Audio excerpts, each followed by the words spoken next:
As with many active, ongoing, and developing cases such as this one, as I was recording the video that you are about to watch, there was an update that came through about the case. You will see a dumpster being hauled away from the apartment complex in the video. Dumpster has now been checked, and it is confirmed that the last clothing that Eliza Fletcher was wearing, the purple shorts and the pink workout top, were located inside that dumpster.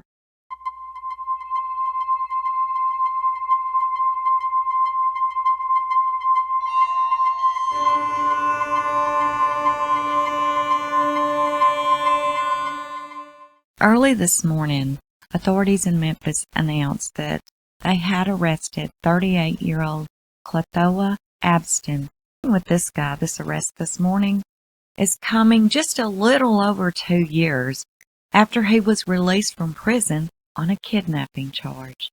He had served 20 years for the kidnapping and robbery of a lawyer, Kemper Durand, in Memphis in May of 2000. Yesterday, Saturday, Memphis police went to a low-income apartment complex that is named the Longview Garden, and they stayed through the night. They collected 3 bags of evidence where Cleotha's brother Mario lives. They also hauled off a green dumpster from outside. At this time, 34-year-old Eliza Fletcher, who is a wife and mother of 2, does remain missing. A neighbor has said that she also saw police take the brother Mario into custody Saturday afternoon. And then the police worked the rest of the night searching the entire complex. And later this afternoon, they did return and continue the search.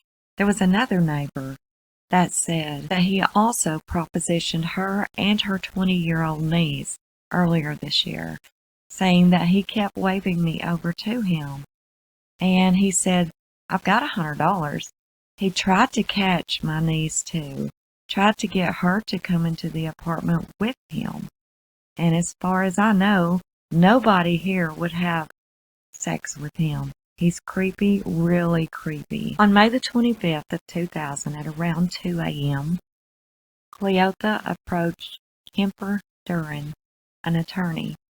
He approached him from behind on Beale Street in Memphis. He robbed him and forced him into the trunk of his car. He then drove the attorney around for several hours and then forced him into an ATM and demanded he draw out cash. While in the ATM, the attorney spotted a housing authority officer and he yelled for help, and this caused Cleotha to flee. Cleotha was convicted for that kidnapping, and he was released from prison in July of 2020. A few screenshots here that has been shared on Twitter of Cleo's Facebook page that he was posting on during his 20-year sentence. And yes, he done these while he was in prison. April the 4th, 2019. August the 3rd, 2019. February the 3rd, 2019, the countdown has begun. Free the real. February 21st, 2019, not even gonna attempt to read this extremely bad grammar, whatever it says. Kemper Durand passed away before he was released in February of 2013 at the age of 73. Cleotha's brother, Mario, is 36 years old. He was taken into custody Saturday. Records show that he is facing 2 accounts of possession of a controlled substance with the intent, possession of a firearm, and being a convicted felon in the possession of a firearm. The neighbor, April, was friends with Mario's wife, Nikita, shown here. In March of 2021, Nikita died at the age of 31 years old, overdosing, laying in the same bed that her husband Mario was in. The neighbor says that she actually witnessed the aftermath of Mario when his wife passed away last year. Mario is a rapper who goes by moniker Yola Vizza, and the neighbor says that she's going to be very surprised if Mario has any sort of connection with the abduction of Eliza Fletcher. I wouldn't expect Mario to do nothing like that. His brother, he give me creepy vibes. Like he'll look at you some type of way. In addition to the surveillance footage, which showed the entirety of the abduction, in which Eliza Fletcher was forced into a black SUV. Cleotha lost the sandals, which was a pair of Champion brand slides, while he was struggling to force Eliza into the car. DNA was able to be recovered from these sandals, and that is what led them to Cleotha.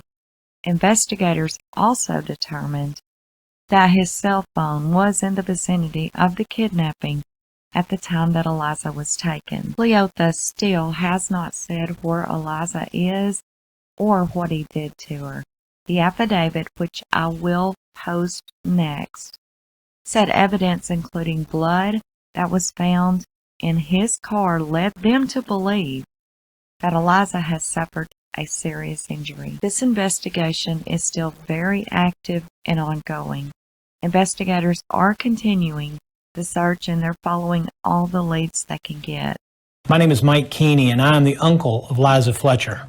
On behalf of Liza's family, her husband Richie, her children, her mom Adele, her father Beasley, her brother Gil, and all the members of her family, we want to make a brief statement.